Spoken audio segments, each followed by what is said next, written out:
welcome to another episode of Gossip Finance, where I am your host, Alacius Inger. I'm Duncan Sandlin. How's everybody doing? How are you today, Lacey? I am excellent, excellent. Glad we're starting into summer. Had a really good time watching those crazy debates and looking Yeah. forward to talking about that. Yep. So, news today, we're mostly going to cover the debate. We got some finance stuff we're going to cover. We're going to talk about the debt, kind of wealth inequality and what's going on with that. And then we'll have some fun clips and that and much more, so it should be fun today. First, we wanted to start off with, because we were talking about this came up, recently, people have been doing this. It's the no spend challenge, and is it right for you? And it's basically like a diet for your finance where you just don't have any discretionary spending, right? You don't go to the movies or anything for like a month or two, right? It's kind of like fasting for your money. But here's a quick article just to kind of look at it. What is the no spend challenge, and is it right for you? So it's basically challenging yourself to avoid non-essential spending, and the idea is that it's to try and boost your savings and get a better perspective on your finances. So I think that the concept is, if you've got a lot of bad habits, like you spend a lot of money eating out, or you spend a lot of money on clothes, maybe take a month or two where you don't do that, and try to get that under and see the difference, right? So it's more tangible and real to you. At the end of it, it always comes back to any sort of personal finance thing you're doing. Always comes back to you got to have a budget first, so you know what's coming in, what's going out, and then you've got to manage that. Once you have that going, the rest of it kind of, is really just planning and strategy stuff on what you want to do. But if you don't have your budget together, then I don't know that I've ever done a no spending challenge per se, but I am a fan of them. I have a number of clients that do very well with doing challenges for certain durations of time. And I think they perceive it as, maybe it's not a forever thing, but it's an opportunity to sort of check in on their habits. You know what I mean? Sure. And I think it's a way of checking in on your habits, and it can be a short-term sort of situation to like boost your savings a little if you're trying to save a little money before a vacation, or Right. Save a little money towards some holiday spending, or just beef up your savings a little bit. Mm-hmm. I think anytime you decide, okay, so for the next 30 days, I'm going to run this little experiment here, can actually give you a lot of data on what you want to keep and or change in the future. Yeah, I would say for, not to be mean, but like in comparison to like my spending, you probably are the no spend challenge for me. So, because I tend to. It's true. I naturally spend very little. So doing a no spend challenge for me is like, I spend experientially. I like to take myself, I live in New York. When I'm here, I like to take myself to see shows, and I do like to do some foodie things. Right. But on days I'm not doing those things, I'm automatically kind of not really spending, because I don't spend much. Right. And just for reasonably speaking, I'll do that if like I want to save up or I want to invest more in my business or do something like that. I will just say, okay, for the next 3 months, I'm just not doing these things, and I'm saving that money. Right. So for me, I guess that's sort of how I do it.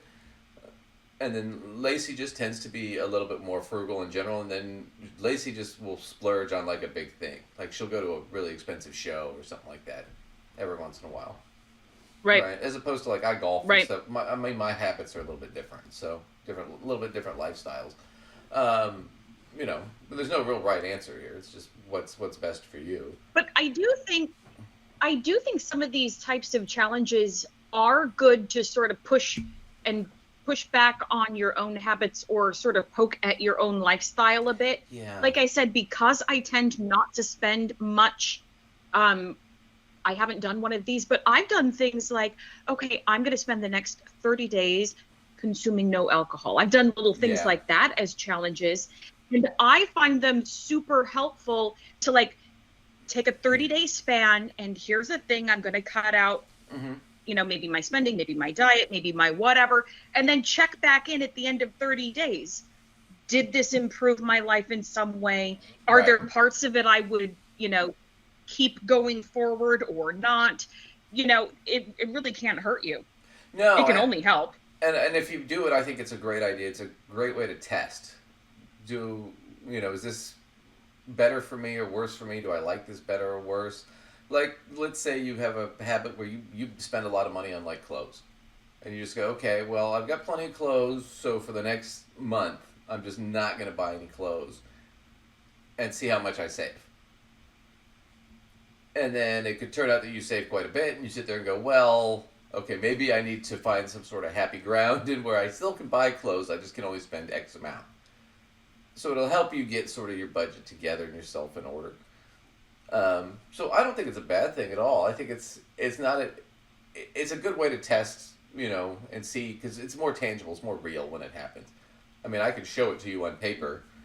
If you're spending $1,000 a month on clothes, and I say, well, why don't you cut it down to 500? You could save an extra $6,000 a year, right? You might mentally understand that, but it's better when you see it in your bank account. Right. So. Right. Agreed. So, yeah, not a bad idea. A lot of people have been talking about it. One of those things where if you wanted to try it, I would just set a goal. I would just say, it doesn't have to be like lofty. You can just start small. Just like, okay, I eat out. If you eat out like 4 nights a week, just say, okay, I'm going to plan to not eat out and just eat in, and maybe go out once a week. Right? Just see what it does. Yeah, that's true. With them, you could do it across the board, a no spend challenge across the board, except essentials. Or you could, if you already know areas of your life that are a struggle, you could target certain areas. Mm-hmm. Or you could do one across the board to find out which areas were actually hard if you're trying to get in touch with your own behavior when maybe you feel like you haven't been. Because let's be honest, sometimes we don't totally realize what we're doing because we're not always thinking about it. Right. And it could be a good way to become a little more deliberate in particular areas, being like, geez, I was really struggling with the lunch thing. Apparently, I hate packing my lunch. Right. Do I want to deal with that or not? Like you can figure yourself out a little bit easier. Right, but let's say you do that and you're like, okay, I'm just gonna take lunches to work, right? And you do that and you find that you're taking more unhealthy stuff and you gain 5 pounds. Maybe that's not as beneficial as you were hoping it would be. Maybe it's worth spending the extra little bit of money on lunch, right? So I mean, that's why it's a good test. It could be like, okay, I spend money on clothes every month. I want to cut that back. But then you realize, well, after a week or so of doing it, you realize, well, maybe that's affecting how I do my job or how I feel or my self-confidence. Then, yeah, maybe you should think about, finding a balance there that's a little bit better.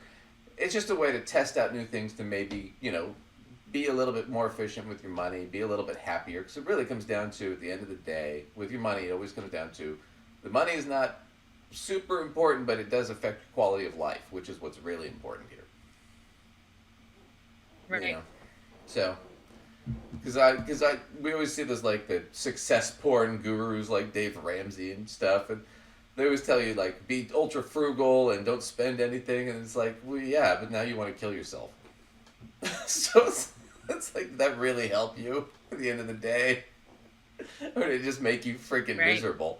I mean, you can always earn more money later, right? You can never get that time back. So, it's always nice to be able to make sure you're doing it efficiently.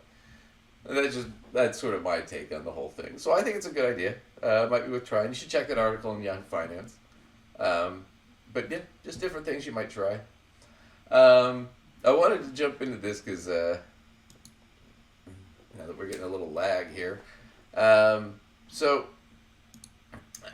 Fox News they've been really hard on because the economy's doing really well, election's coming up, so they've been really diving into, we've got to make it look like the economy's really bad or things are really bad to spin this for the election, right?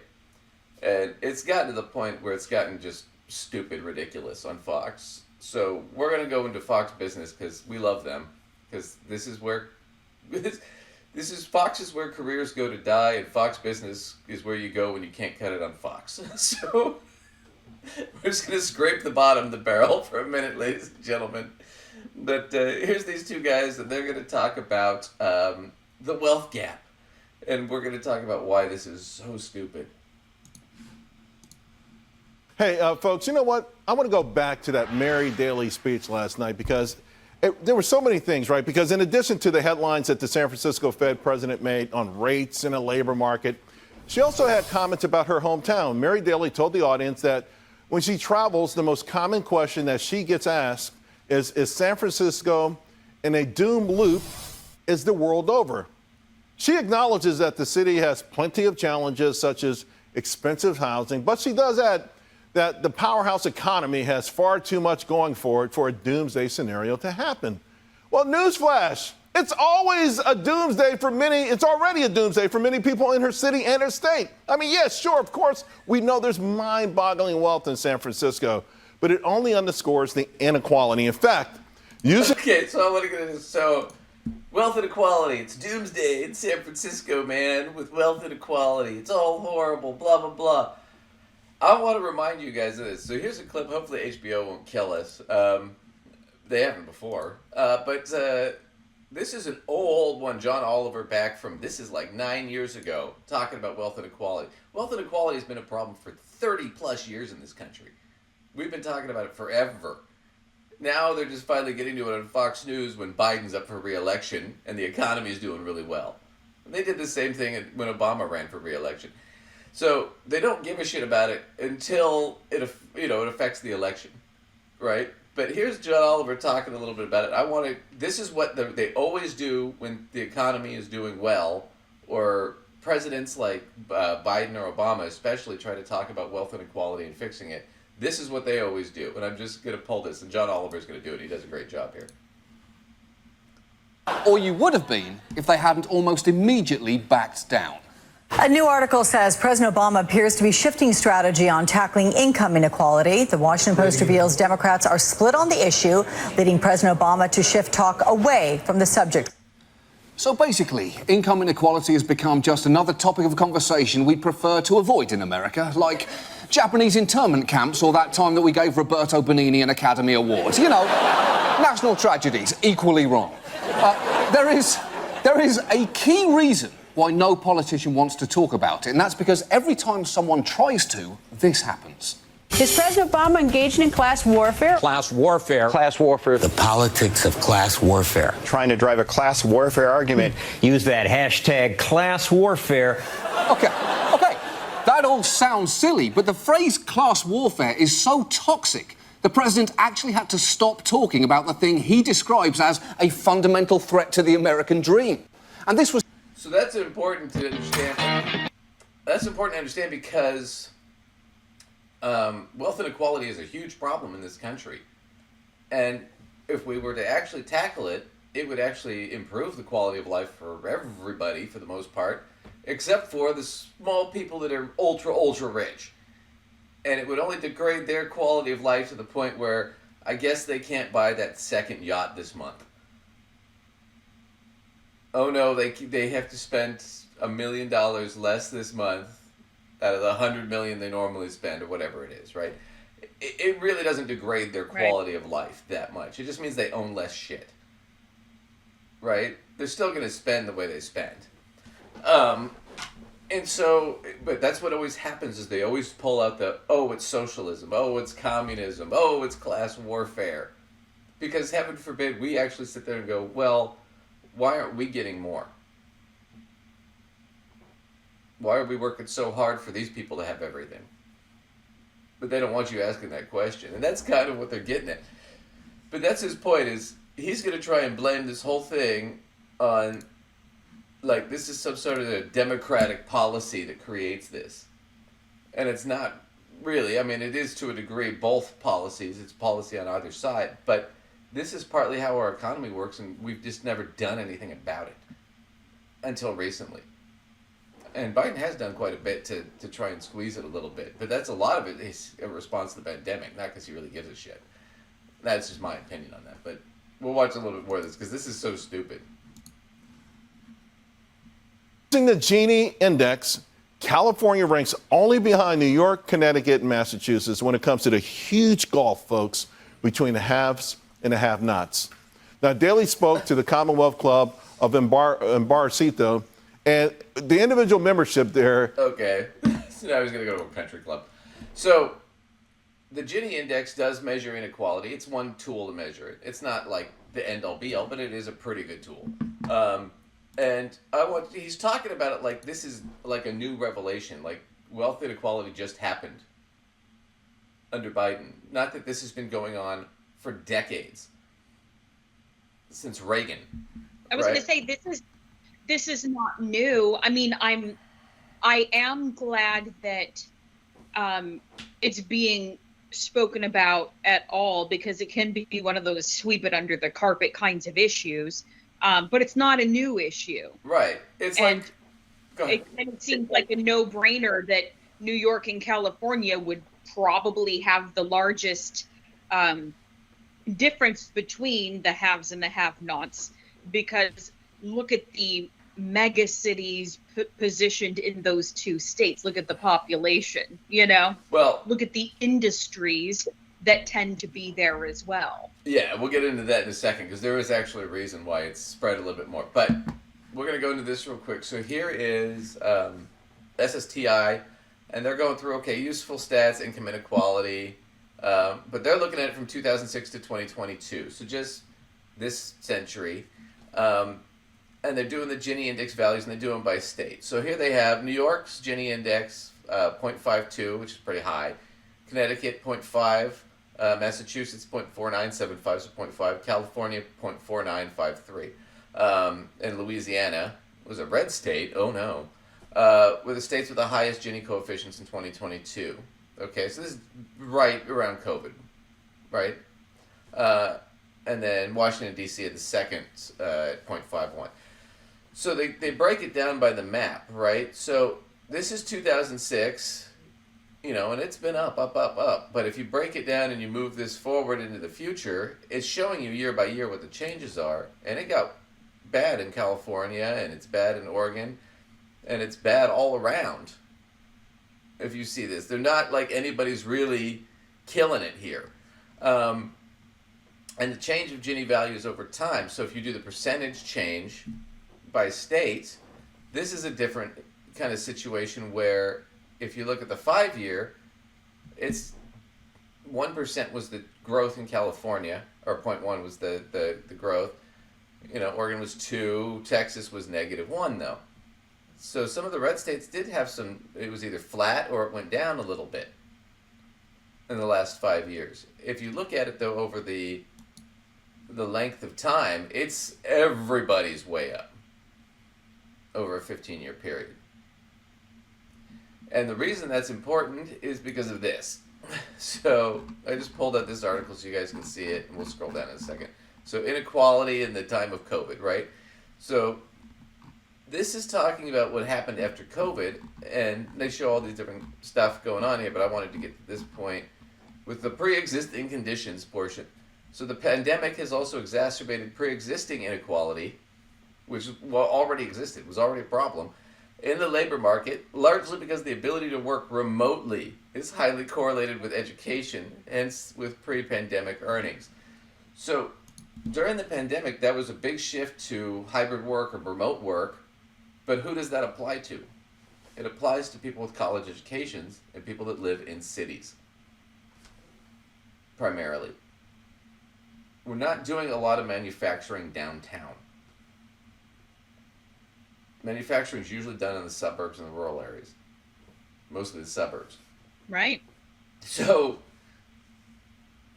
that's the thing is, so yeah, of course you saw a percentage growth change in areas where, inequality got worse, because in the cities, you had people who were not college educated or were in service industry and stuff, and they were kind of stuck.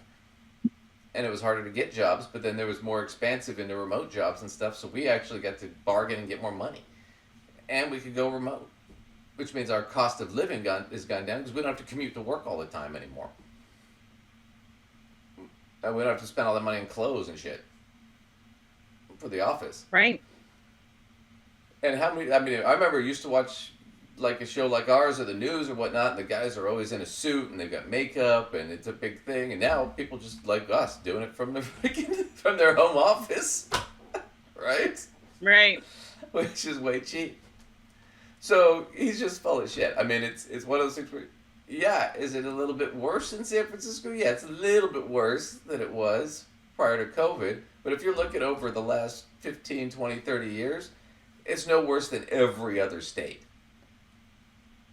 It's just in the poorer states, like in the South, where nobody almost, less and less people have college educations, you're not going to see as much of a shift in that. And you're going to see it more in the coastal states where we do a lot of trade. That's just how it goes. So, they're just trying to spin this shit to try and, make it look like this is all of a sudden a new thing. But I love it how they're socialists when they think it's going to be in their favor, and then the rest of the time they're yelling about there's no class, there's no inequality, it's class warfare. Right. So, is there or is there not a problem? There's only a problem when you can spin it the way that you want it to look politically or whatever, right? Come on now. Well, it's like we always say, with conservatives, with Republicans, they want socialism for them and capitalism for the rest of us. The rest of us can fight for our food. They want to have benefits from the government. Right? Right. So it just kills me. But speaking of performative outrage on this, because this is why it pisses me off. Because this is supposed to be like your Fox Business or Fox News or whatever. You're supposed to be news or finance, and this is why Fox Business is a joke. Because financial people, financial news, there is a slant, and it does tend to be a little bit more of a right-wing slant because basically finance people don't like taxes. They don't like regulations because it's hard for us to rip people off and make more money. That's just a fact. And so they tend to be more conservative, which is part of the reason we started this show, is to sort of put a spotlight on why that's bad and wrong, because the rest of the time, we do tend to like a lot of liberal policies, like, government investment into programs and things like that, because that's also a way to make money. And when middle and lower income people have more money, we make a lot more money because we're selling more. Right? So, I mean, it's kind of a double-edged sword, but the beauty of the financial news is this. Is it biased? Yes, but the one thing you can pretty much count on with the bias all around, unless it's some political hack, is the one thing they only are biased towards is what's going to make me more money. Right? So their self-interest is so transparent, you kind of have to sort of respect them. Doesn't mean you have to trust them or like them, but at least you know where they're coming from. As opposed to Fox Business, which tries to hide it, which is they're really coming from where we're trying to spin an election sort of position, but we're not going to tell you that. We're going to make it look like it's actual financial news. And here's the master of it, Larry Kudlow, the guy who said the pandemic was going away when 1,000 people a day were dying. Right? Dipshit Kudlow on Fox Business, and he's going to whine about the debt. Which is what they always do when there's a Democrat. When they're in office, they never say shit about the debt. Because they drive it up worse, right? The Republicans. But here's Larry Kudlow to cry about it like a little baby. Hello, folks, and welcome to Kudlow. I'm Larry Kudlow. First up tonight, soaring U.S. debt is a spending problem that threatens higher inflation and higher interest rates and a whole bunch of financial problems. And that's the subject of the riff. U.S. government finances are an absolute mess. That, according to the latest Congressional Budget Office report. Across the board, spending, deficits, debt, all moving in the wrong direction. There is no excuse for it, and there is certainly no economic justification for it. Okay. He's wrong. He's just flat out wrong. So, the highest spending in debt under any president was Trump, who in 4 years spent, what was it, 8 trillion, something like that? It was over 8 trillion. But over half of that was prior to the pandemic. So the pandemic, he didn't really spend that much more during the pandemic than he did prior. In the first couple of years he was in office. So you can say that, but Biden's got spending actually way down from where it used to be. So Larry Kudlow's already kind of full of shit here. I mean, it's kind of a joke. So let me go here. Let me move over. to this to show you. This is just Fred. It's the St. Louis Federal Reserve, and this is. I want to show you this. So this is the deficit, right? So this is annual spending. It's not the overall debt. It's just annual spending, right? So versus revenue, what we bring in taxes. So you notice for most of this country's history, right, back especially when taxes were really, we had a high nominal tax rate, it was really good. And then in the 70s, they had the oil embargo and stuff was bad. And then Reagan gets into office, really lowers the tax rate, and it starts to go way down, right? And then Clinton actually builds up a surplus by the time he leaves office. And then Bush Jr. gets us into all kinds of wars and blows a ton of money, and boom, gets us into this gray bar here, the debt, the financial housing crisis. Let me scoot up a little bit. So here's the housing crisis, this big gray area, 2008, and then it was pretty going back up under Obama, going back up. It was doing okay, and then Trump becomes president, and COVID and Trump spending, and blam, it bottoms out under Trump in 2020. And then Biden becomes president. And look, the deficit starts getting better, and we're spending less. So they're like 1.9 trillion. I'm sorry. I mean, under Trump it was 3 at the peak. It was all over $1 trillion. His first in 2019. I mean, and that's the spending. When he says 1.9 trillion, that's also the trip. He's not talking about that in comparison to revenue from taxes and other things, because the one thing he's going to skip here is we made a ton of money. I don't know the exact figure. I could look it up later. But Biden did this. So Biden finally kind of broke OPEC, which Hillary Clinton wanted to do forever and Bill Clinton wanted to do. So OPEC is the oil, petroleum exporting countries. So it's a lot of our enemies. Russia, Saudi Arabia is an ally, I guess. But, Argentina was in there for a while.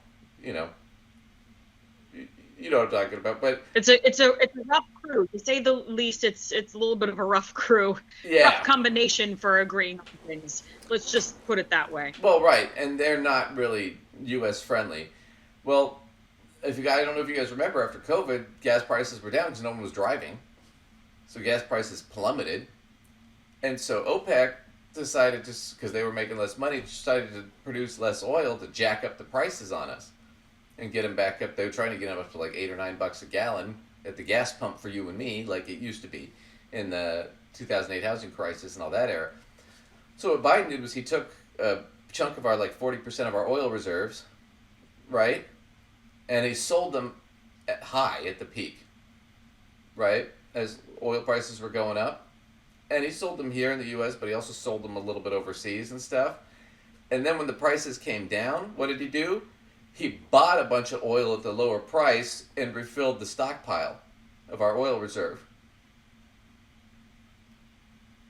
And it wasn't even his idea. This idea, Obama was playing with this idea years ago. Hillary played with this idea and Bill Clinton played with this idea back in the 90s to break OPEC. Because the one thing that can really damage our economy is if OPEC fucks with us. And they have before. That's what killed Jimmy Carter. OPEC did an embargo, and so people lining up at the gas station. There were lines for miles because it was the only gas station with gas. Right. So this whole thing, Biden broke OPEC, made a fortune on it for the government. Right. And now, okay, we have a little bit higher deficit spending this year. Okay, big deal. On top of that fact, the reality is it's not really that big of a deal overall, because people keep talking about, well, if the debt gets too high and whatnot, it's going to jack up interest rates and da-da-da. They've been saying that for 40 years. And it's not really been the case. And I'm not saying it's not possible. I'm just saying the thing about it is it has to come down to your spending, your annual, what you owe every year on interest. If you can't afford that, that's going to be a problem. Or if demand for debt goes down. But in a good economy, demand for debt is high, which it is right now. And so it's kind of backwards what his logic is here. He's not really making a ton of sense. And I want to show you this. So this was also years ago, because what he's referring to with the interest rates and it causing a problem, the debt to GDP ratio and all that stuff, this was all debunked years ago. And I wanted to pull this. This is an old clip from Stephen Colbert when he had still the Colbert Show, where he covered this, and it's really stupid.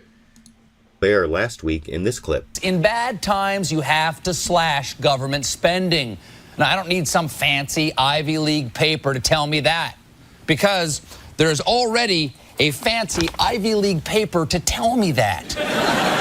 The famous 2010 study, Growth in a Time of Debt, by Harvard economists Ken Rogoff and Carmen Reinhart. And you gotta think Harvard economists understand debt almost as much as Harvard graduates.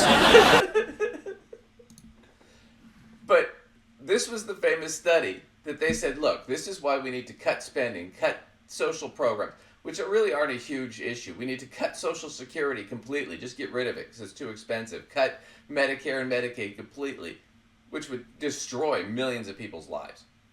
I mean, tens and tens of millions of Americans would go instantly into poverty, right? But that's what they kept pressing, and that's what Kudlow's pressing now is we need to do that because Biden's being irresponsible, even though Trump spent more money than any other president in history. And he spent more than any two presidents combined. And he did it in 4 years. But this whole thing with the debt and this austerity and we need to cut all this stuff was all kind of bullshit. But I want to tell you, so that was the study they did, Rogoff and Reinhart. And that's the one they cited. And they said at a certain point, if debt gets too high compared to GDP, you're going to see rising interest rates, lower demand for debt, and it's going to cause rising inflation and really damage the economy. That was their assessment. Here's what happened to that study that people cited for years. Out back in this clip. Not only has Congress been inspired by Rogaine and Braveheart's math, their work has influenced international budget slashers like EU Economics Commissioner Olli Rehn, former European Central Bank President Jean-Claude Trichet, Bundesbank President Jens Wiedmann, and Lord Lamont of Lerwick, who is not only the former Chancellor of the Exchequer for the United Kingdom, but gets killed by Lady Mary in the next season of Downton Abbey.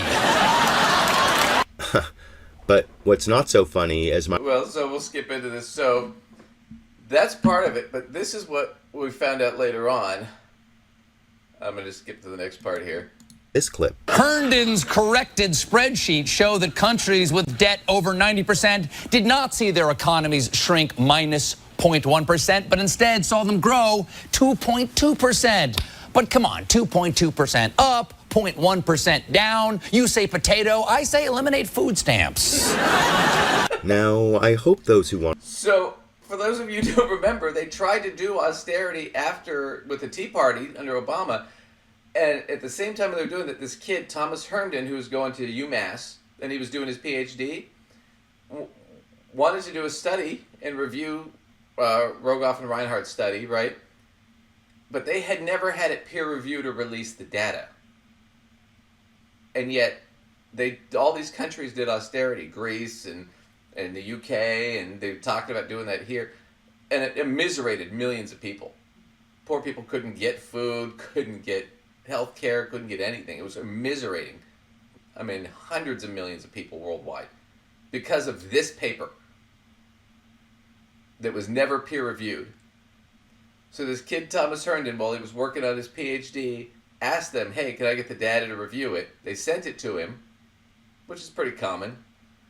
And he found their spreadsheet error in the first 20 minutes of looking at it. And found that their whole conclusion, all the evidence was wrong. And that's not what actually happens. Plus, they ignored countries like Canada and Australia, who saw growth even amongst high debt. How could you shut out those two countries? I mean... Because it doesn't give you the answer you want. That's... Well, yeah.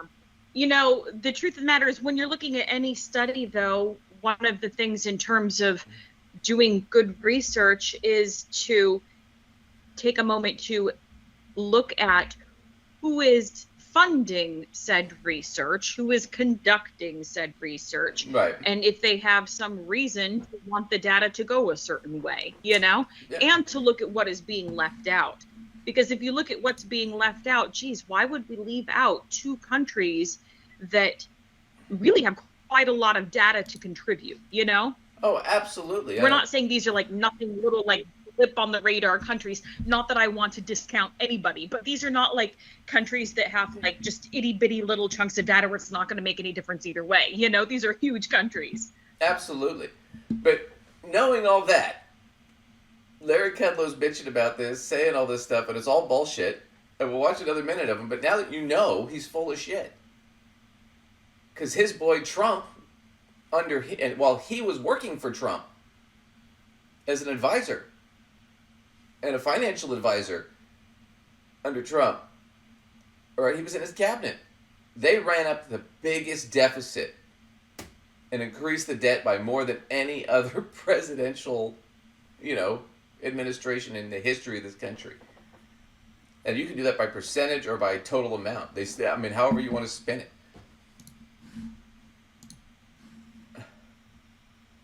This is big government socialism on a tear. And at some point, you have to ask, with all this spending and borrowing, will the Federal Reserve be forced to enable the government's faltering finances by creating too much cash and thus reviving inflation? And you also have to ask, when will government borrowing rates in the bond market start heading back up? So, listen to this. They won't. That's the point, Larry. We know they don't. Not the degree you're thinking of. On top of that fact, this is hilarious. Let me give you a great analogy for this. Let's say I have $200,000 in credit card debt, and I'm under indictment from the IRS for not paying my taxes, and I owe them $1 million. And Lacey decides to buy a new car, and I say to Lacey, "Hey, Lacey, I think you have a spending problem." I love that we're giving me the spending problem in this scenario just for fun to like flip this whole thing. Well, but the thing about it is, that's not a spending problem. No. Why would you listen to me, who's in massive debt and looking at going to jail because I can't pay my taxes, bitching to Lacey about, I don't think you can control your spending. It would be like Jeffrey Dahmer going, I think you have a problem with killing people. Because you saw a movie. That's the thing. Larry Kudlow oversaw the biggest deficit in U.S. history under Trump. And now he's bitching about it on Fox News? Now, Larry? Now you're worried about it? You're the guy who fucking drove it into the ground. True. Fucking kill. I hate that guy so much. I love to hate him, though. And you can walk on making a really great face, by the way. I know I'm not contributing anything to real content here, but let's just look at that face for a second. Oh, yeah. He's such a douchebag. And man. Mr. It's socialism that's a problem. You guys oversaw the PPP loans and the EIDL loans where you gave like $1 trillion to people who really didn't need it. And I know because I was there. I had a lot of clients who owned small businesses. I must have applied for like 80 or 90 PPP loans. And a lot of us got them. We didn't need them. And a lot of them were forgiven. We were given free money by the government during a pandemic for business owners who didn't need it.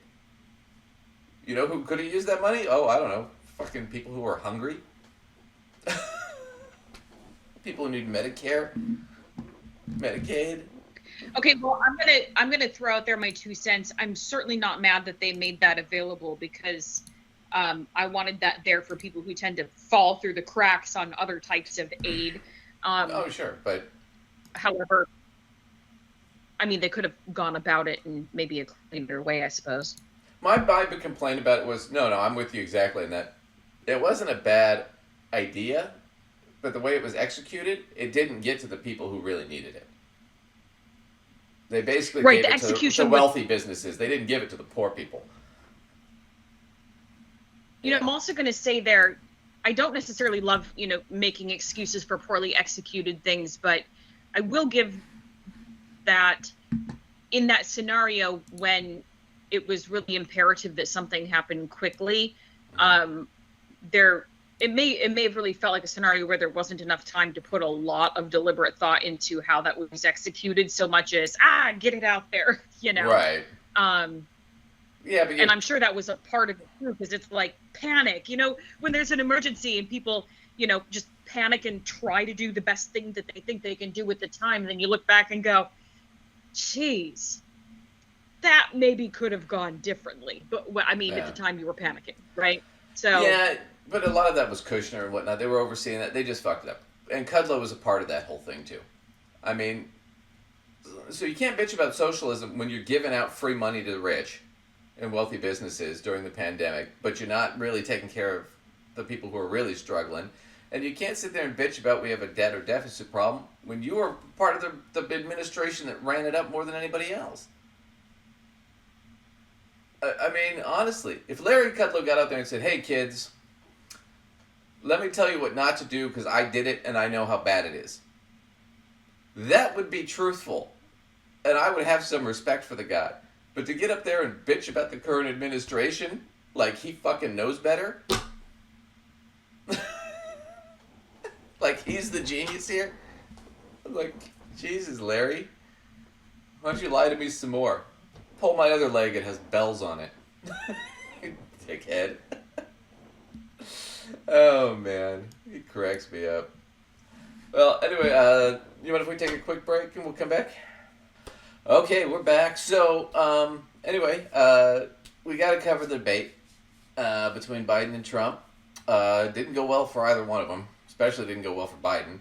All in all, people are saying Trump pretty much won the debate. Debates aren't really about substance. They're mostly about charisma. So let's just lay it out. But to not bury the lead, essentially, this is what you need to know. Like most debates, didn't really change anything. I know a lot of Democrats are freaking out going, we need to replace Biden. Look, that's a possibility, but honestly, we're still 5 months away and it's one debate. Nothing's happened, nothing's changed. And in fact, we'll get to this, Biden is actually up in the polls after the debate. So Biden actually has gone up in the polls, even though Trump technically won the debate. So, nothing really to panic about. That's just our opinion. I know a lot of people are freaking out, but this is our take on it, or my take on it. Maybe Lacey has a different take, but we'll watch a clip here. Biden they said he had a cold. Maybe he did, maybe he didn't. I think it's just there wasn't an audience, and he's an old guy, and he just is slow. And he just sort of bombed. He just had problems, and his stutter's gotten worse as he's gotten older. So we'll watch a little clip of Biden here.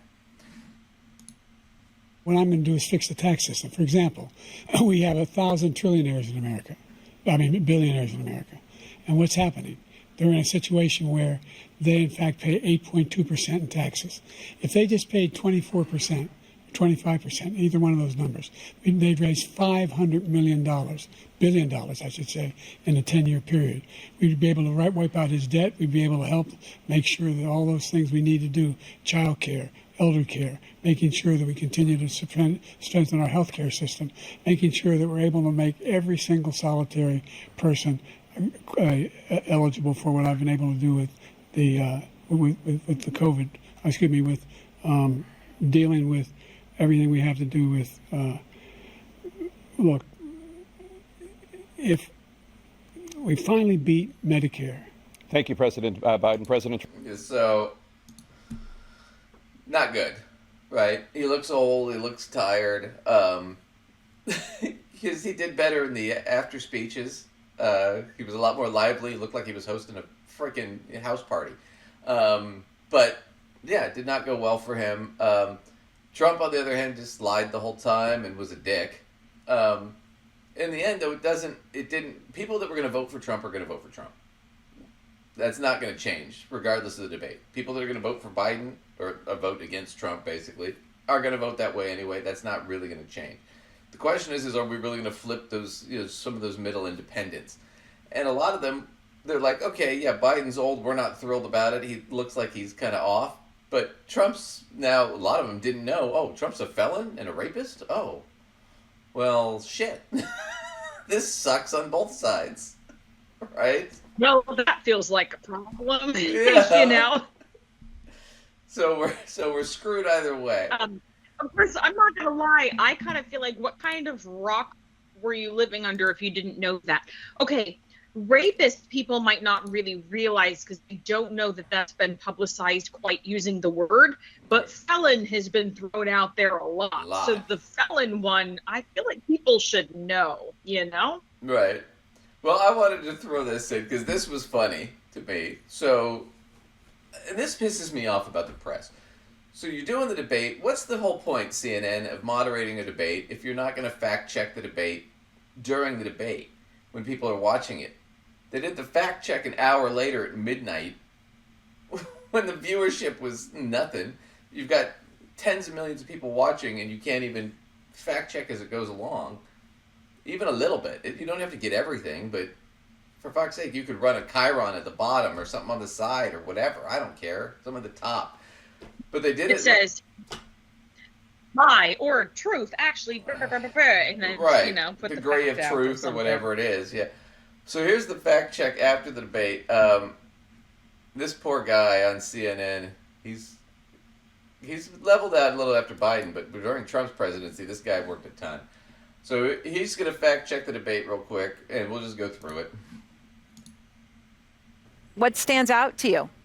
What stood out was the staggering number of false claims from former President Trump. On first count, Aaron, I counted at least 30 false claims. Now, President Biden also made false claims, at least 9 false or misleading statements on first count. I'll give you some of them. He said he's the only president in a while who didn't have any troops dying anywhere in the world. Troops have, of course, died on his watch. He said he's put in a $15 per shot cap on insulin and Medicare. It's a $35 a month cap. He said it's a $200 cap on overall drug spending in Medicare. It's $2,000 a year. He said the border now has fewer crossings than when Trump was in office. That's generally not true. He said, or at least strongly suggested, unemployment was at 15% when he took office. It was actually 6.4. He said Trump wants to get rid of Social Security. Trump doesn't. He said billionaires pay 8.2% in taxes. It's much higher. He said Trump told Americans to inject bleach amid COVID. We know Trump made foolish comments about scientists studying disinfectant injection, but didn't frame it as advice to people. And Biden said the Border Patrol endorsed him. No, its union supported the border bill he'd supported, never endorsed him himself.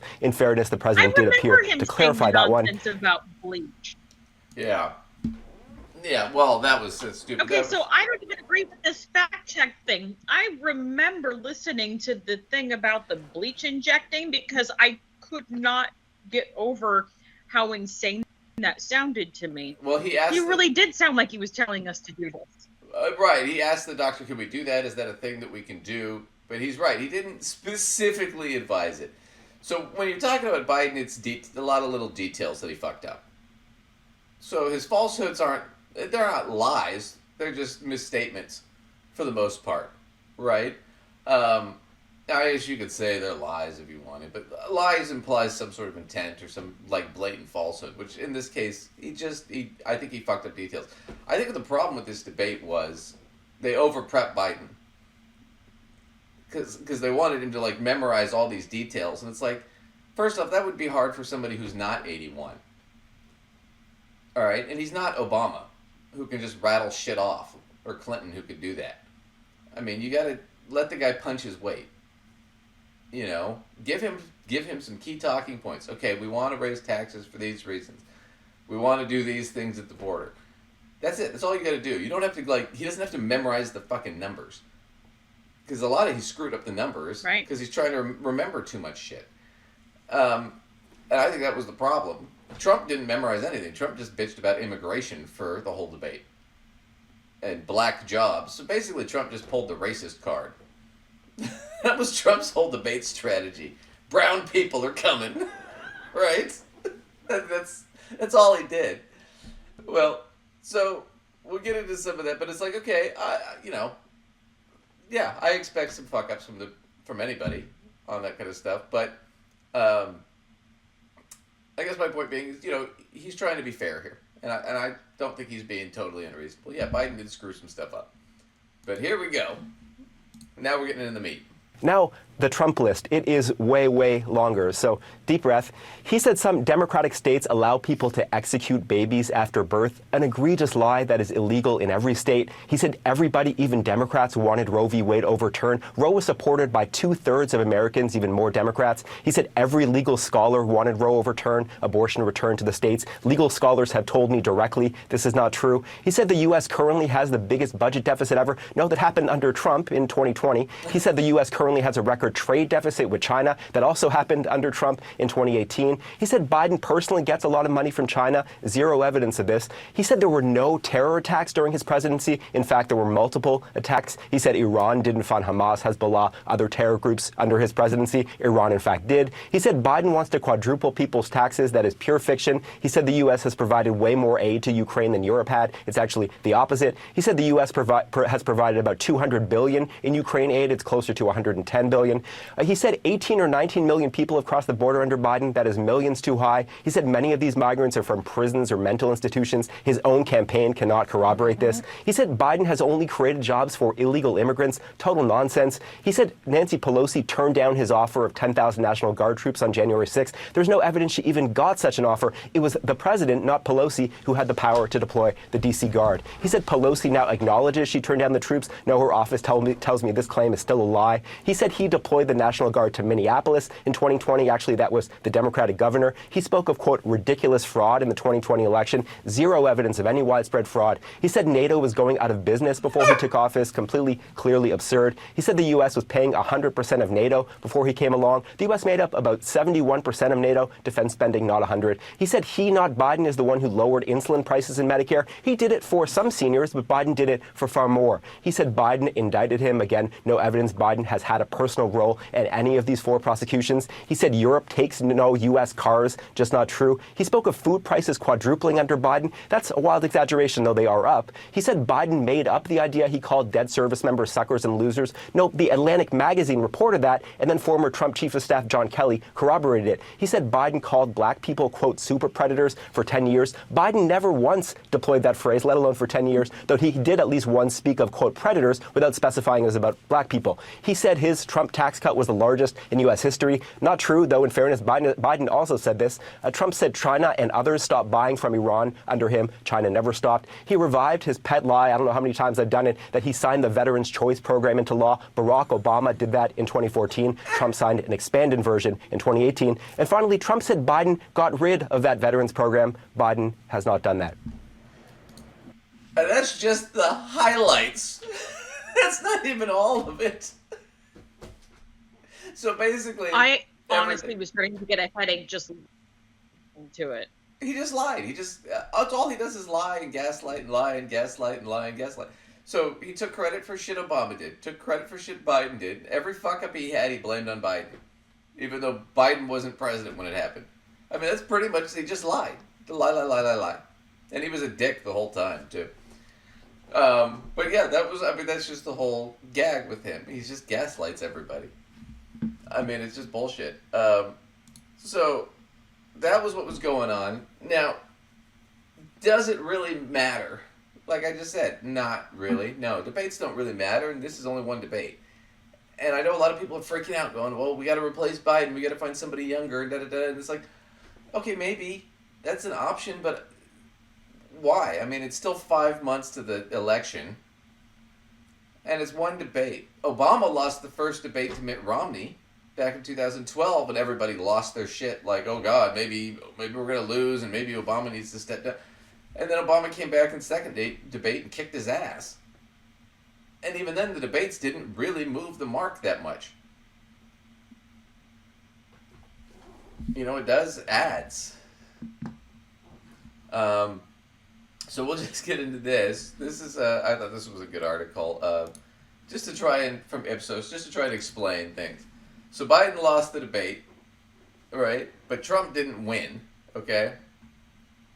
So following the first 2024 presidential debate, fewer likely voters feel President Joe Biden is mentally and physically fit to be president. So Biden kind of screwed the pooch, but so did Trump. So a majority of likely voters who watched the first 2024 presidential debate felt that Republican candidate Donald Trump performed the best, according to the two-wave 538 Ipsos poll of likely voters.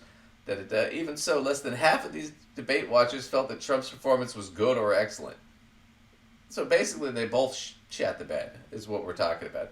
The poll also finds that belief in President Joe Biden's mental and physical fitness to be president slightly declined after the debate, particularly among Democrats. However, in spite of Biden's low-rated performance, many likely voters report they're still likely to consider voting for him. So even though he sucked, it didn't change the vote. Because it's still between the two guys, and they don't like Trump. So they just had this. So mental, physical fitness, president declined. So yeah, so Biden, prior to the debate, 27% felt that he was okay, and then it was 20%.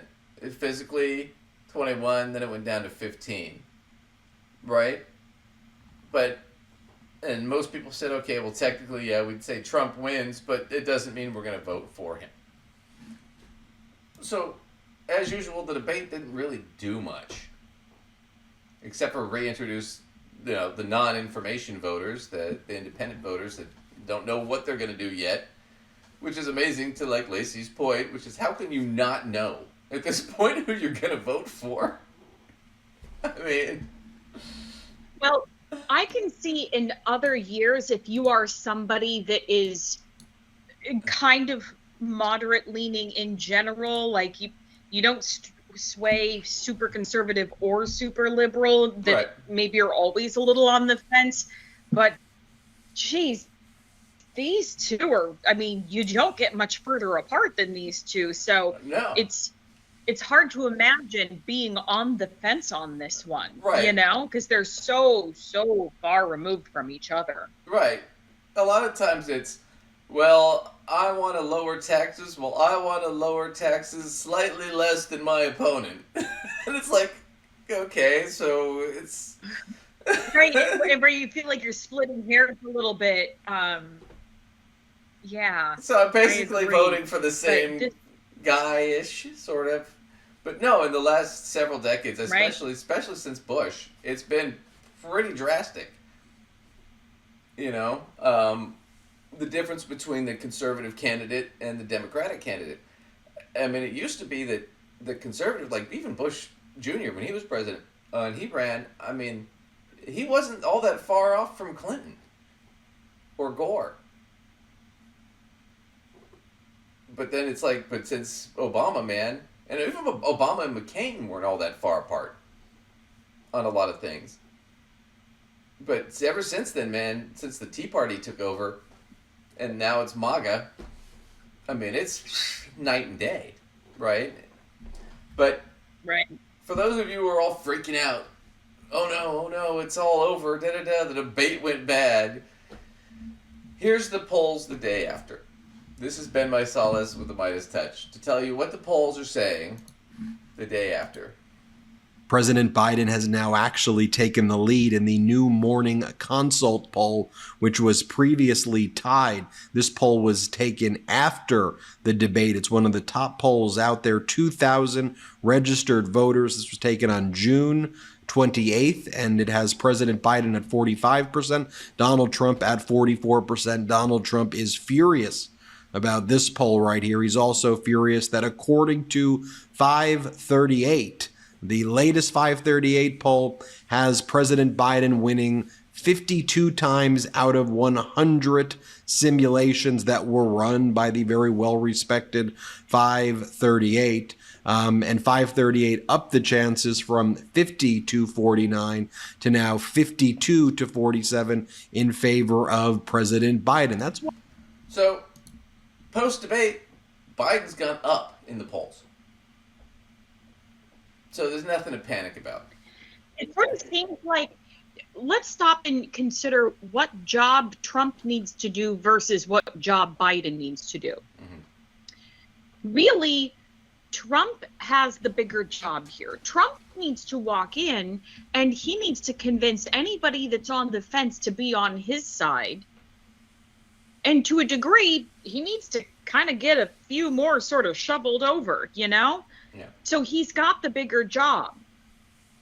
Absolutely. And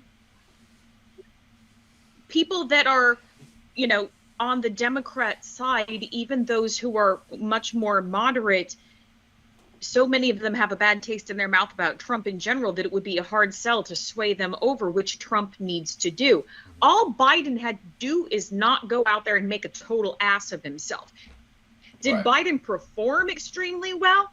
No, not particularly. No. But he didn't go out there and make an ass of himself, and he would have had to do be throwing grenades at himself to say something that's going to make all of these people who voted for him that are hardcore anti-Trump see Trump as a better choice. Right. You know? Well, I want to skip over here. So Luke Beasley was doing this. So Biden, realizing he screwed up the debate, like I said, at the after party, he looked great. And I'm sitting there, I was kind of like, dude, where was this guy? This guy would have killed. Right? Well, here's Biden the day after realizing, oops, I kind of fucked up there a little bit. I was kind of too low energy. So here's his speech the day after the debate, his campaign speech. And Luke Beasley was covering this. It's done. And I know, like millions of Americans know, when you get knocked down, you get back up. Where was... Luke saying the same thing. Why wasn't that guy at the debate? Part of it's because Biden feeds off the crowd and there was no crowd. So that kind of shot him in the foot. But Trump goes into, he does a speech after the debate. And what does he do? He talks about batteries and boats and sharks and Hannibal Lecter again. I mean, I know. Yeah, I know. So here's Trump's after the debate speech the day after. Army tanks, they want electric planes. What happens if the sun isn't shining while you're up in the air? Well, sir, I told you there'd be problems, sir. No, they want electric everything. They want electric boats. The problem, the boats, they don't float because the battery is so heavy, it sinks the boat. They say, we don't care, we want them anyway. So... I mean, what the fuck? It's like we got to go back to grade school science class for Trump. The boats won't, the batteries are too heavy. You realize we have nuclear power, aircraft carriers and submarines, and they float. I mean, they're huge. They're like cities that float on the water. It's called displacement, dipshit.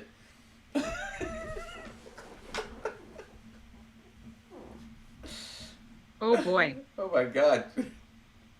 Do I have to fucking pull back Archimedes? What the hell, dude? I mean... So, yeah, that's it. Those are the two How choices. are you going to sway... Again, Trump has a big job to do. And how is he going to persuade somebody that's on the fence to vote for him when he goes out and gives these speeches that are really difficult to even make sense of? I'm not even talking, do we agree or disagree with him at this point? Do we even understand what he's talking about? Yeah. You know? And we talked about this before, where if we're talking just the popular poll, the popular vote, Biden won by almost 9 million votes. It's a huge margin of victory on the popular vote.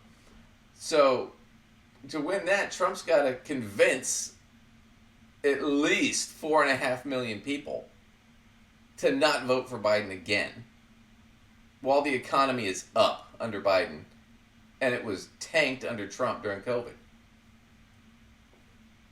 I mean, so there's that.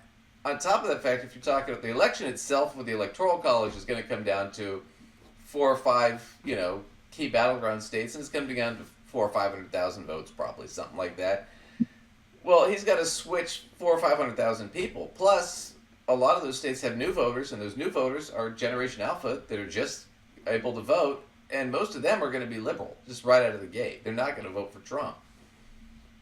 because they're going to be, and at least half of them are women who are going to be pissed about we don't have as many rights anymore because of Trump, because of Roe v. Wade. So, I mean, it's a huge hurdle for Trump. It's a big hill for him to climb. And what is he doing? He's just doing the old racist stick. He's getting up there talking about whatever movie he just recently watched. I had a conversation about batteries and boats and sharks. Okay. Thanks, Grandpa. Right. I mean,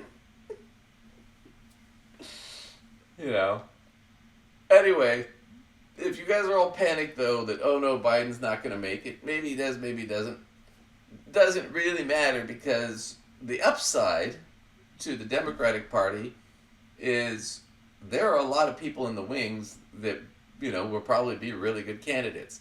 And the guy who's probably leading right now is this guy, Gavin Newsom, who's the governor of California. And he was a surrogate for Biden, and I guarantee you this guy's running in 2028, for sure. But if something happens to Biden, this might be the guy who takes over, so I'm not worried either way. But here's Gavin Newsom, and he's talking to MSNBC. Let me skip ahead a little bit, just to give you a sense of this. I'm not a huge fan of Gavin Newsom, but, he's better than Trump, man. I'd take a fucking wet mop over Trump. I'm old-fashioned. That's what matters to me. About the lies, I was taking notes about all the lies. I ran out of paper.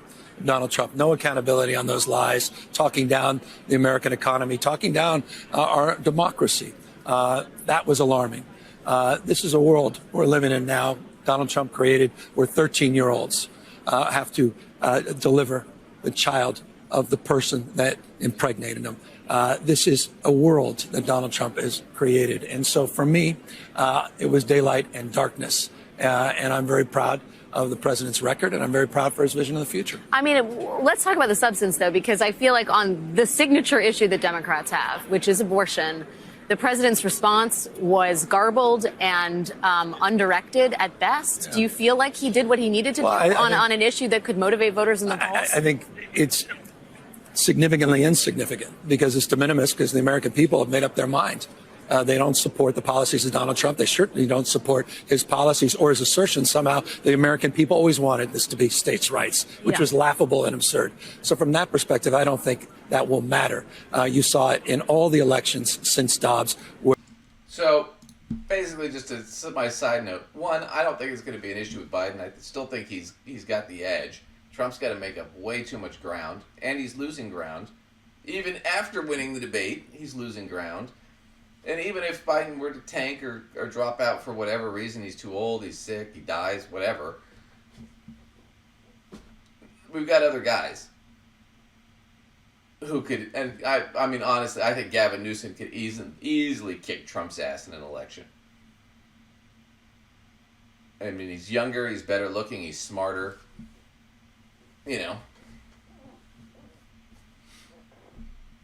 Like I said, it's not my favorite policy-wise, but still, I mean, you take what you can get in an election. You don't ever get the two candidates you want. Yeah, that happens rarely. But I gotta say, again, it goes back to the same thing. When we're going into these things, we have to stop and look at what job does each of these people need to do in order to gain enough votes to make them the front runner. And Biden didn't have as big a job to do. Trump had a really huge job to do, and he may have won the debate, but I don't know that he managed to do the job he had to do. Yeah, they both dropped the ball. Because he kind of looked like a crazy liar out there. I mean, I'm sure his hardcore base was all about it, but I kind of went into there, and I'm not on the fence. Clearly, Biden's going to get my vote no matter what. But I went into there at least kind of hopeful that, Trump would show up and speak of something of substance and whatever. But it kind of just sounded like the same old rigmarole again. Every single time they asked him a question, deflecting and trying to just bring up the border, even if it had nothing to do with border. It just kind of a lot of nonsense. And when it was brought up about his felony charges, because, well, Hunter Biden is a Right. felon now, and Joe Biden might become one too after he's like, what? Oh, and What are we did- talking about? What are Oh, we talking oh, about? oh, I didn't sleep with a porn star. I didn't sleep with a porn star. It's like, first off, if you're saying that in a debate, you're already fucked up. Second off, who cares if you slept with her? The fact is you lied about it and committed a crime. I mean, I wouldn't. Yeah, Why, yeah. Why does it matter who you slept with? Nobody cares. You know, my point is, like, so much of these things, lies or otherwise, just seem like him kind of spouting a bunch of nonsense, which even people that are on the fence are like, yeah, but this guy's spouting a bunch of nonsense. Like, who wants to vote for that? None of it was enough to sway them over. He needed to come in and he needed to attack some serious issues to make himself actually sound more competent than the current president, and he failed to deliver on that. Well, and I'll tell you this, independent voters, they're not stupid, they don't pay attention. And a lot of it's because they've got jobs and shit. They've got kids. They don't have time. When they come home, they don't want to watch the news or politics. They want to watch, whatever, Young Sheldon. I don't know, whatever they're watching, right? Reruns They of want to Friends. watch a little mind candy. They don't want to hear politics and the body count from their local area as much, and Right. I don't blame them.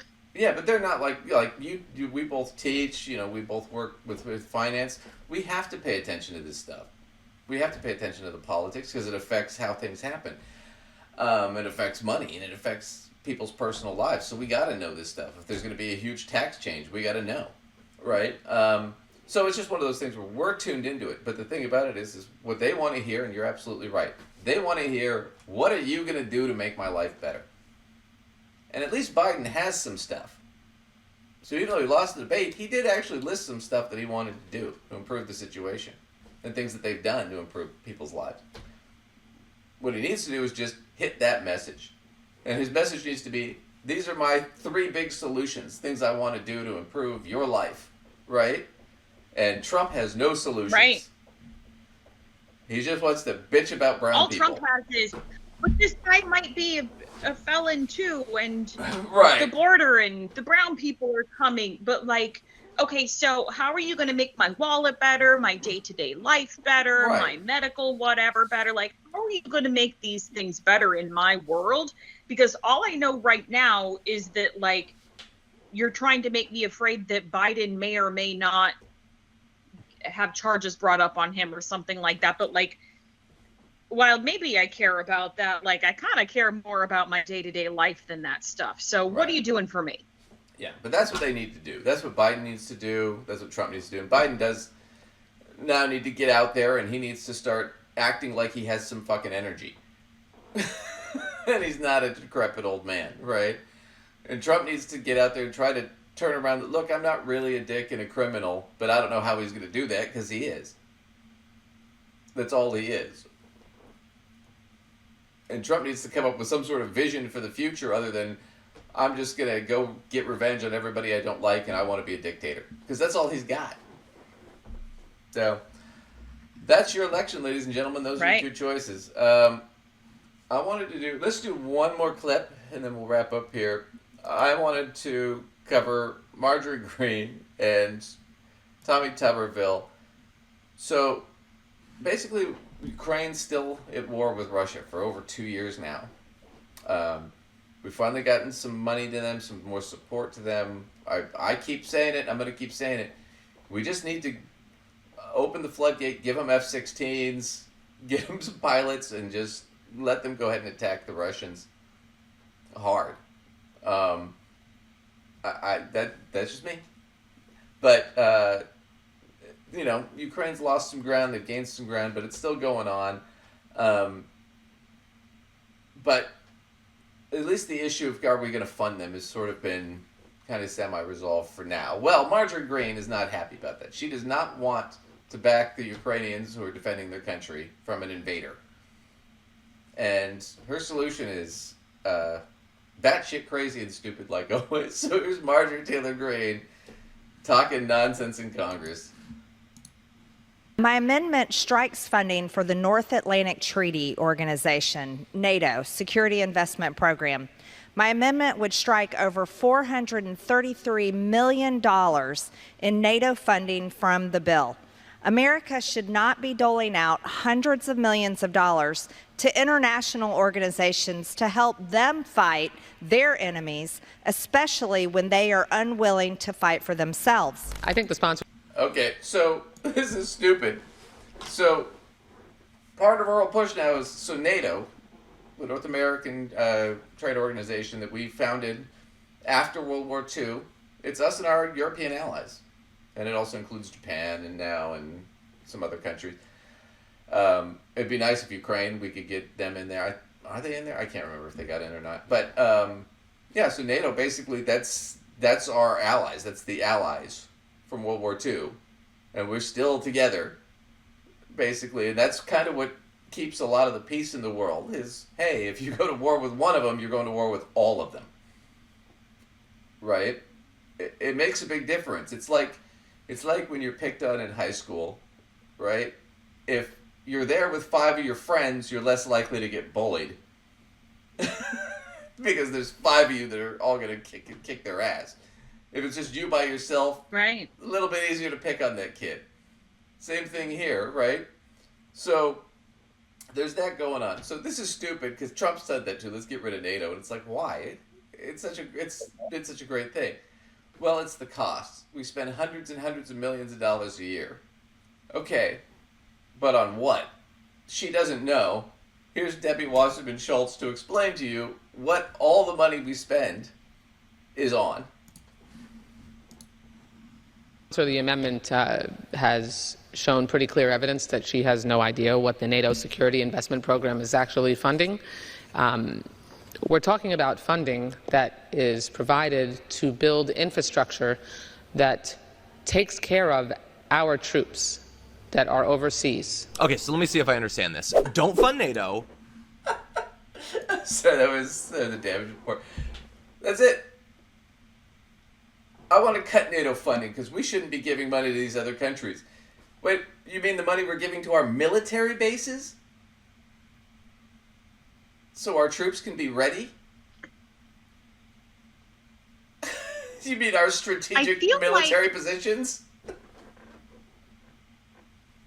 You know, whenever we watch some crazy ass thing Marjorie Taylor Greene is saying, I feel like her whole strategy, and I'm giving her a lot of credit using the word strategy here, I realize, but right. Her whole strategy, I think, is like, I'm just going to just hurl some grenades at some people in hopes that uninformed people will just look at me and say, yeah, that makes a lot of sense, and I'll gain popularity. Like, I feel like she's just trying to like draw attention to herself, and for people who are uninformed, try to like knock other people down a few pegs to try to pop herself up. I feel like that's, if anything, what she's doing. Well, I think, I think there's that. I mean, there's a lot of it's about attention, but I think what it really comes down to is it's Trump and all these guys and the whole MAGA movement, all the Trumpers. Their whole thing and why it's so fucked up and dysfunctional is they see something, some conspiracy on social media or some right-wing channel, they half remember it, and then they try to legislate on it. I mean, it's like the biggest half-assed job in the planet, right? They just fuck everything up because they don't understand or take the time, right? And it's kind of like, do you really want your lawyer to be just making shit up as they go along because they half saw something on Boston Legal, right? Right. Not when it affects my life. Right. Are you sure? We're ready for trial? Oh, yeah. I watched the Pelican Brief last night. I can nail this. It's like, no, that's not how you prep for trial. Just because William Shatner did it on television does not mean I want my future hinging on it, you know? Just because you watched an episode of Perry Mason doesn't mean you know what you're doing. So speaking of idiots who don't know what they're doing, Tommy Tuberville, and he talks about this, he's going to talk about his father and stuff, and he's totally going to fuck this up. Because Tommy Tuberville is one of the stupid people. This is the guy that didn't know what in vitro fertilization was. And in one interview, it wasn't even an interview, it was just them asking him questions. And in 2 questions, they told, first off, all about banning it. Second off, oh no, wait, now that I know what it is, maybe we need it. Oh, no, ban it. No, we need it. This guy's a freaking idiot. So we're going to watch him talk about this situation a little bit too, because he just cracks me up. I got to lay into him. You've seen of a battle in Ukraine. 0 in the last 6, 7, 8 months. It's one-sided. Putin just kind of sitting back, watching what's going on, wondering, hey, when y'all gonna come over and we'll draw a line here. He doesn't want Ukraine. He doesn't want Europe. Hell, he's got enough land of his own. He just wants to make sure that he does not have United States weapons in Ukraine pointing at Moscow. First off, no, that's not why Putin's there. He's not worried about U.S. weapons pointing at him. Because if we wanted to, we would. And there's nothing he can do to stop us. And if he really didn't want U.S. weapons pointing at him or to antagonize this, he wouldn't be trying to invade a European country and be threatening, now threatens Poland and France and all these other countries who we're allies with. He wouldn't be fucking with our allies or doing this shit if he was really worried about U.S. aggression. Because if we really wanted to, we'd just go bomb the shit out of them right now. It just doesn't do us any good. And we don't want to, definitely don't want to lose the manpower, or lose our troops. But that's the thing. So that whole thing is stupid. Putin invaded Ukraine, and he's been very clear about this, because he believes Ukraine belongs to Russia. He wants to rebuild the Russian Empire. He's basically doing the old Hitler blood and soil shit. Basically saying, this is ours. Right? It's the whole thing that England did with the Falklands, right? Where they're like, wait, So, why do you have troops there? Well, we just thought they were ours. Go ahead. Is he going to try to return us to the British then? Because if he's all about restoring those, right? Yeah, literally, it'd be like Mexico saying, you know what, we're going to invade because we think New Mexico and California and Texas are ours. Because they used to be ours back in the 1800s. That's literally what Putin's doing. And that's what he believes. And he's got enough crazy dipshits that are scared shitless of him to say, oh yeah, you're right. So here's Tuberville. But this is where Tuberville's getting his concept of this, because he's so stupid. Once again, they see something or they hear something, they half remember it, and they regurgitate some nonsense because they're dipshits. Tommy Tuberville is showing an alarming lack of knowledge about how the government works in one of his first interviews since defeating Democrat Doug Jones. Okay, showing an alarming lack of knowledge of how the government works? That's the understatement of the century, honey. He has no idea how the government works, and he's in the government. Our government wasn't set up for one group to have all 3 of branches of government. It wasn't set up that way. Or 3 branches, the House, the Senate, and the executive. Okay. What is he saying? What's happening? Lacey, you're a teacher. If you had that on a test, on a civics exam, or a social studies, what are the 3 branches of the U.S. government? And the kid wrote House, Senate, and Executive. What do you half points for that?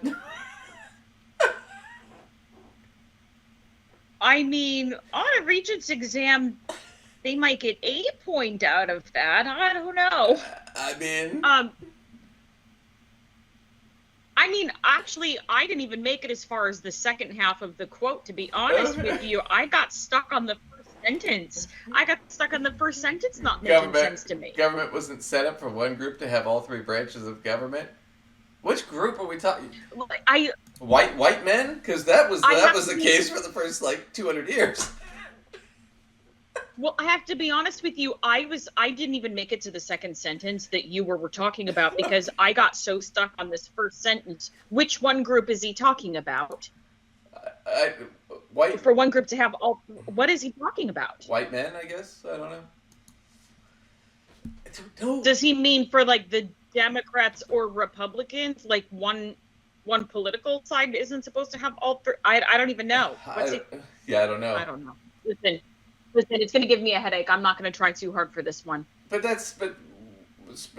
technically, the one he forgot, the judicial, is supposed to be unbiased politically. Of course, that's not the case, especially now. But the thing about it is there have been times when the Republicans and the Democrats have had the House, the Senate, and the presidency. And the House and the Senate are one branch. It's the legislative branch. They legislate. They create laws. And so even if he's talking about like the, one group meaning parties, the judicial branch has nothing really to do with parties per se anyway. Right.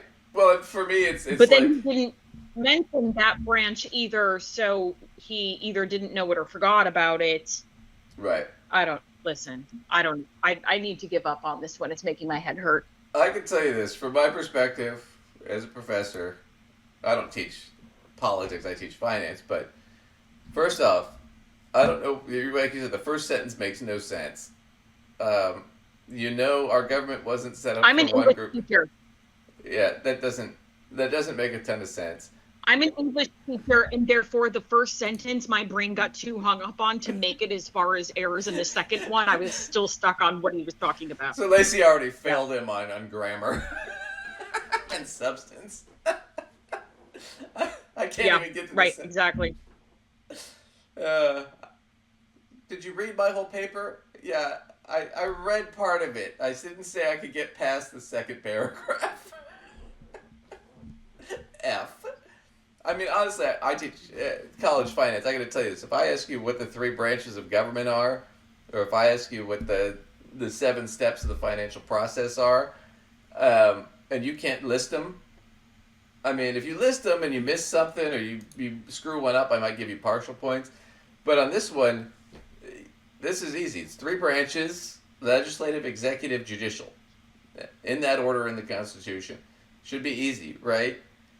Now, I might give a college sophomore, freshman, half points for that, because they screwed up the legislative, but they got House and Senate, and they got executive. Okay. Yeah, I think a high school kid would get partial credit for that on like an examination for getting some of it right, but not full credit, because obviously there's a chunk missing completely. Right, but if you're a senior or you're a grad student, that's 0 points. You shouldn't be screwing up that bad at that level. And furthermore, if you're a senator in the United States government, you don't even know the 3 branches. Now, at that point, you're getting negative points from me. He's so fucking stupid. Oh, man. I just can't believe how dumb he is. Here he is talking about... She's going to go into a little bit more of this. Let's watch a little bit more of this, because this is just great. And then we'll wrap up. Now, the 3 branches are, of course, the executive, the legislative, which is both the House and the Senate, and the judiciary. But he didn't stop there. Here is what Senator-elect Tuberville said about his fears that Democrats are pushing the country toward socialism. As I tell people, my dad fought 76 years ago in Europe to free Europe of socialism. It's not the first time that he's told that story about World War II. This is what he said on election night. My dad, as you know, I said this last time, he quit school at 16, joined the Army, landed at Normandy at 18, drove a tank across Europe. He said, I've never gotten the look on the people's face in Paris when we liberated Paris from socialism and communism. So Okay, so let me get into this. This is where this shit's funny. Wait, what? I know. First off, the Nazis called themselves the National Socialist Party, but they weren't socialists, they were fascists. They called themselves socialists because they wanted to get votes. And socialism was popular. It still is popular in Europe. Popular in the U.S. too, to a degree. They just people don't like the word, right? But anyway, so here's the deal. His father wasn't 16 when he joined the Army. He was 18 in 43 when he joined. And he was drafted like everybody else. Okay? His father was not in a tank division. His father was a tech. His father was at Normandy for D-Day. Whether or not he was in combat, we don't know. But when they liberated Paris, his father was not there. His father was 90 miles away when that happened. And we know that for a fact from military records. Right? So he's lying about this whole thing. Plus, what he's really fucking up is this. When we went in to help liberate Paris with the rest of the Allies, who were we going to back up? We were backing up the rebels who were fighting against the Warschau and the Vichy government in Paris at the time that the Nazis had. Who were the rebels led by? The Communist French Party. So we were fighting with the communists. And who were we also fighting the Germans with? The Soviet Union. Who was the one who liberated Berlin and defeated the Nazis? The Soviet Union. So what the fuck is he talking about, man? It's like That's his dad. a great question. It's like his dad told him a story and he kind of like half remembered it and just made up a bunch of shit. No, we were fighting fascism. How many times do we have to go? Nazis are fascists. You can Google that shit, Wikipedia that shit, look it up in the dictionary. I mean, they were a fascist regime. But he doesn't know. He doesn't know shit. He's so stupid. I mean, he's got to be the dumbest guy in Congress. Or, it just kills me. I don't know. I think he's dumber than Boebert and Green. He wins my... Oh, he wins really? Oh, yeah. He's really stupid. He is... it's like painful. You know what? I'm not sure that I have thought through that comparison, so I don't know if I quite have an opinion, but I'm very interested in that. Let us Wow. know. Let us Okay. know. Let us know in the comments. We can. What's your dipshit list, Congress? From 1 to 3, 1 to 5. Your top 5. And if you want to, I know I'm jumping the gun here because we haven't wrapped yet, but if you want to email us your favorite clip of your favorite dipshit on your dipshit list, Right. we might use it on the show. Well, yep. Well, speaking of which, we'll wrap up now. You can email us, gossipfinancead@outlook.com, with your dipshit list. Any clips you like. If you want to come on the show and debate us about anything, let us know. We'll set up a time to do a call or whatever. We're always open to that. Most people chicken out, so, maybe you could be the first. You could be the one that grows a pair. Anyway, Lacey, where can everybody catch you? And as always, you can catch me in my materials at mysensewithsense.com. Feel free to email us your dipshit list, and any questions you have pertaining to my materials could go to the same place. I really mean it on the clips with the dipshit list, though. I'd love to do a special episode featuring your clips from your dipshit list. The dipshit list. Okay. Yeah, let's do that. Let's do that in a few weeks. That sounds like a plan. All right. Well, thanks everybody for joining us. I think that sounds fun. It could be a summer special. That is summer special, the dipshit list. Okay. It's a thing now, we've said it. All right. Thanks everybody for joining us. We'll catch you next time. At the dipshit list.